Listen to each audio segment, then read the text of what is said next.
So what we're going to do next, it's actually going to relate a little bit to that. And we're going to talk a little bit more about I guess my personal ideas about socialism, my critiques of it. But I want people to understand that as I am going through this discussion, that I am fundamentally operating from, not from the perspective that socialism is impracticable, right? That's not the place where I'm operating from, not at all. Rather, going back to my discussion with Zoomer Nation just now, it goes to my own experiences with or not necessarily with socialism, but it goes to my experiences sort of with pseudo socialistic operations or ways to organize society. And just my criticisms of implementing it now, as well as what I think that we would need to do, the problems that we need to resolve in order to get to the place where we can have socialism as a viable way to organize society, right? Again, I make the caveat here that, whereas some people might define themselves as socialist or communist or anarchist, depending on how they would view the ideal world in a far off setting, right? I get that and I understand that, and people can feel free to ascribe to me whatever labels they want based on that sort of a definition. I want to make clear that when I define myself, I am more defining myself according to what policies I think are good for today. In my talk with Zoomer Nation actually brought up the fact that they would not define themselves as socialists because they believe in the viability of worker co-ops. Worker co-ops seem to be one of the main ways where people advocate for the prospects of socialism. And I tend to agree with that, right? That seems to be what a lot of the arguments will come down to. And I can talk more with people about the viability of worker co-ops. But I actually have the fortunate experience of having sort of worked in one. I've talked about the program or about the homeless outreach nonprofit that I worked at before I came to law school. And it actually operated objectively in a lot of the ways that worker co-ops do, especially in the idea that all the people who worked there were given an equal say in administrative decisions, right? And so it was a very interesting thing, and I'll probably talk more about it in the future. It's probably one of the best, most fulfilling jobs and the highest learning curve jobs that I've ever lived in my life. But I'm going to start now for reading an email that I wrote to Vaush, which I think pretty clearly explains my, not grievances, but, constructive good faith criticisms of that organization of workplace in an American context, right? It's very specifically American. I'm not talking about European. It's I think that there's enough evidence to say that that there's been a lot of success for worker co-ops in Europe. And I think that's another discussion to be able to talk about the viability of socialism in Europe compared to here. I think that we're at a very different level between the two of us. And that's actually again, a really interesting discussion to be had. But for me, again, I'm talking about the viability of that type of organization of workplace, worker co-ops, in an American context.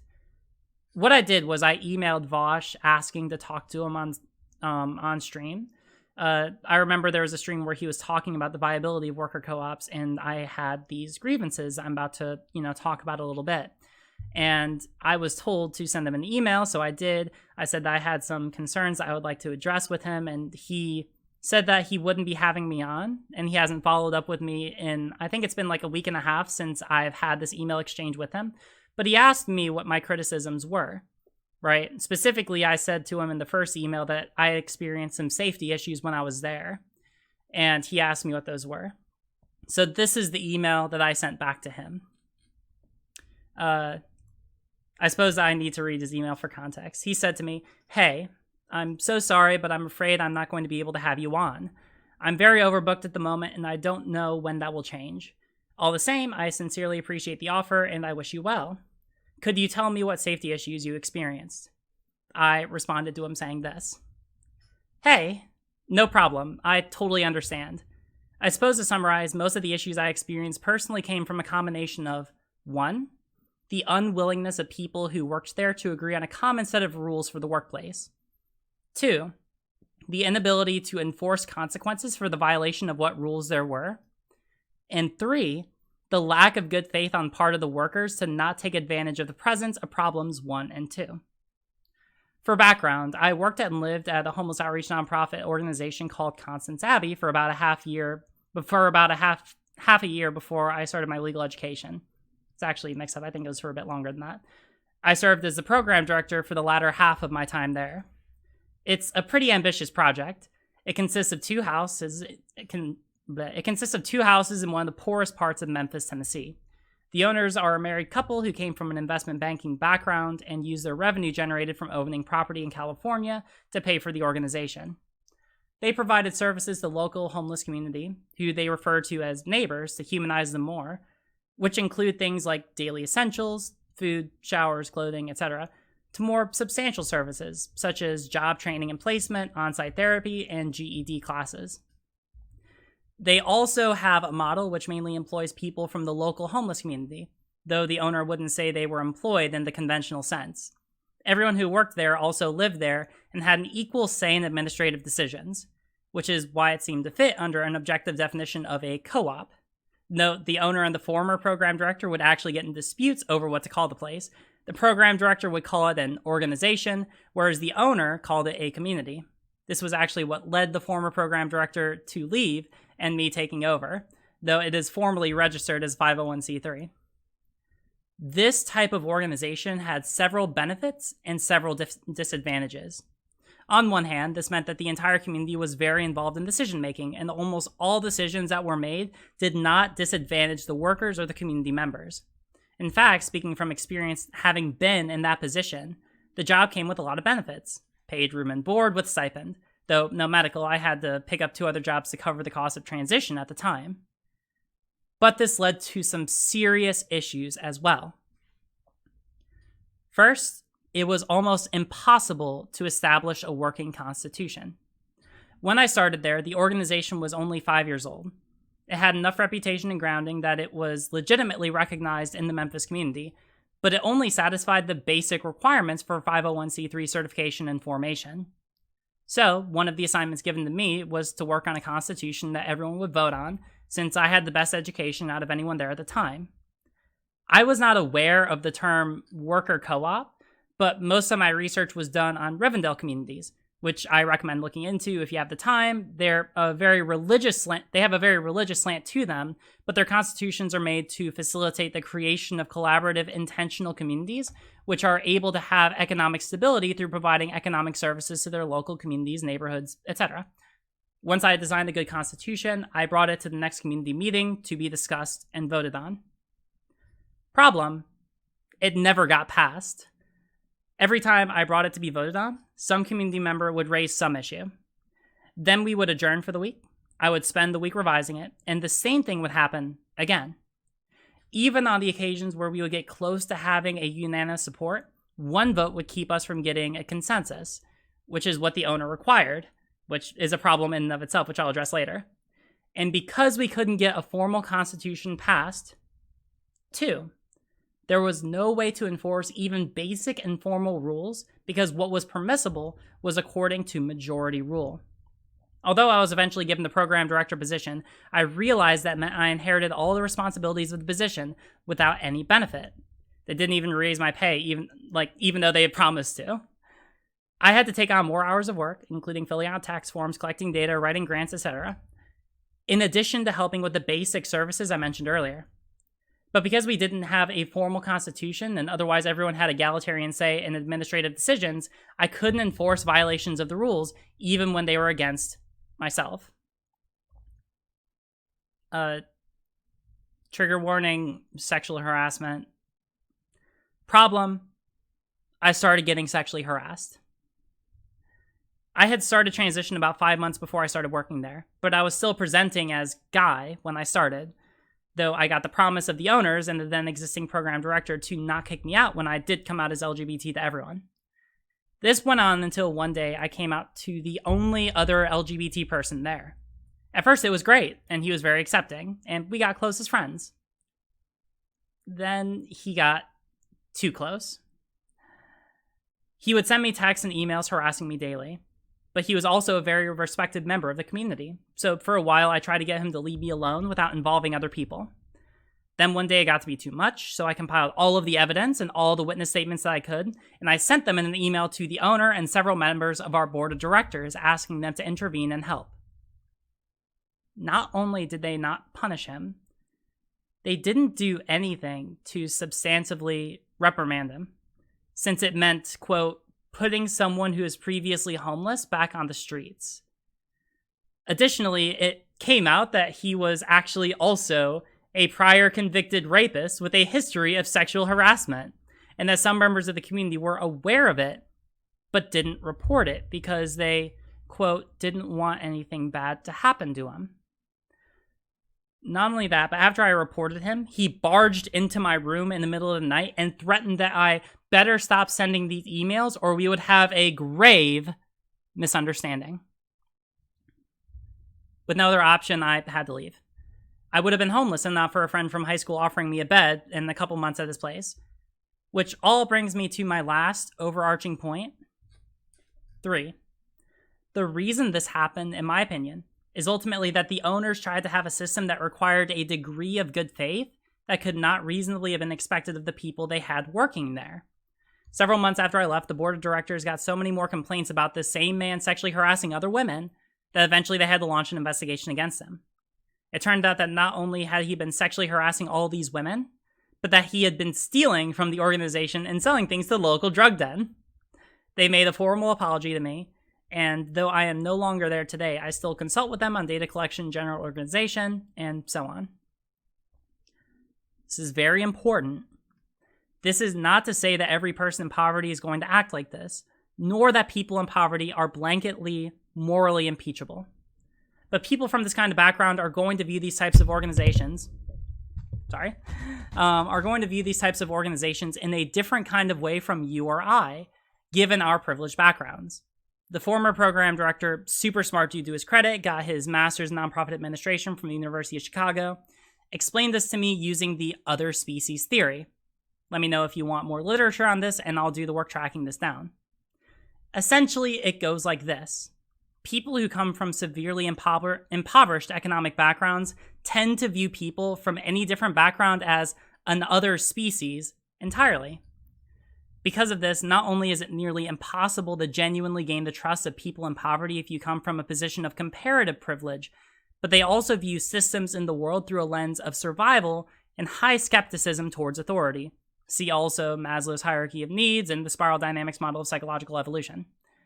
This means they are more likely to steal and take advantage of the goodwill of others, not because they are bad people, but because they have to rely on that mindset in order to survive much of their lives. This is why we would, as an organization, never punish someone for something like stealing, since A, it was pretty common of the people that we helped, like it was very common, and B, if we turned them away, they would have nowhere else to go. But this also works in the inverse. Whether implicitly or explicitly, people who come from positions of relative privilege tend to view people in poverty as another species as well. This is the reason why people tend to avert their eyes when passing someone they assume to be poor on the street, or when someone poor will ask for change. Most people, at least in cities, tourists will vary, will respond with a firm but non-aggressive no. Caveat. Giant caveat. This is all unjust as fuck, and is the consequence of an unjust society which has created distinct racial and social classes through historic regulations and such.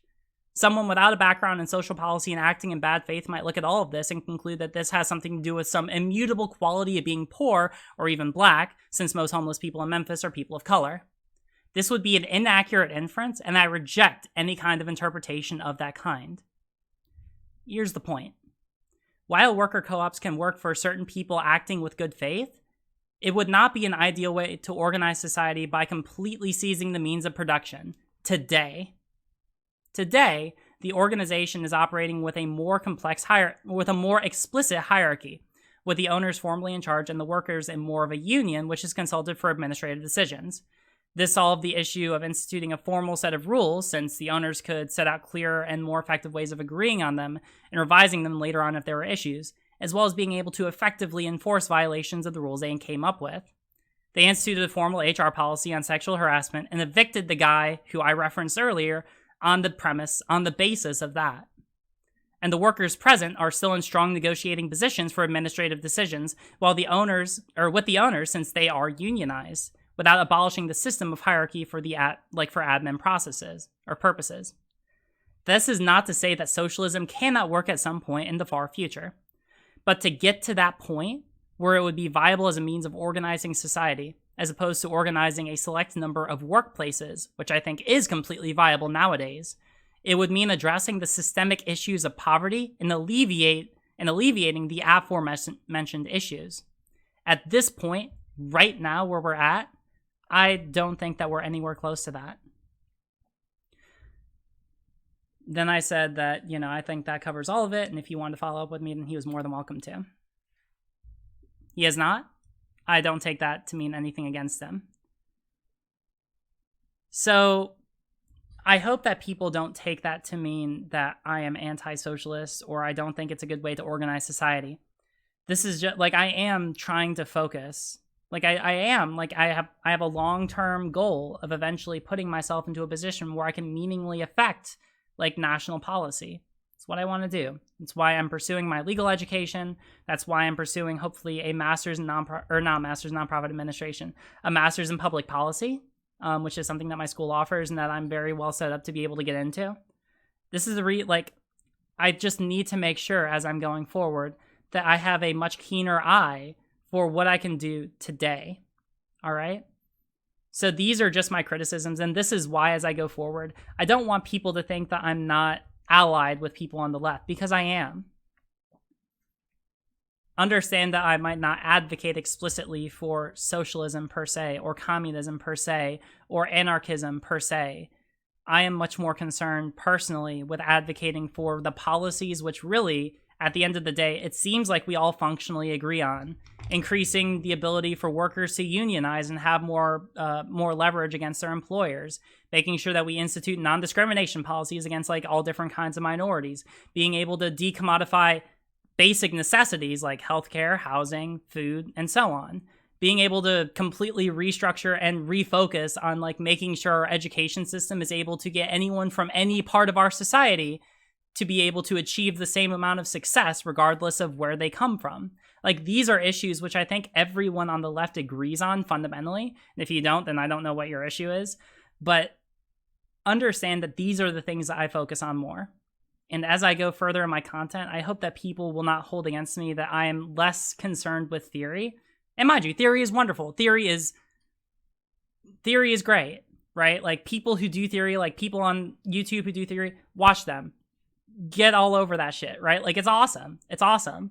And it's great that people talk about it to be able to bring, conversations that have happened over several generations to today, right? That's the main appeal of theory for me, is because we're able to recognize when we are experiencing an issue, which we have already experienced and already addressed from a historical perspective. That's the main appeal of theory to me. But that doesn't mean that I'm go out of my way to learn as much theory as I can. More so than be able to consult with people like I just did with Zoomer Nation earlier this conversation, and be able to get from that conversation everything that I need to be able to orient myself better and to be able to put myself into a better position to be able to advocate effectively for what policy we need right now.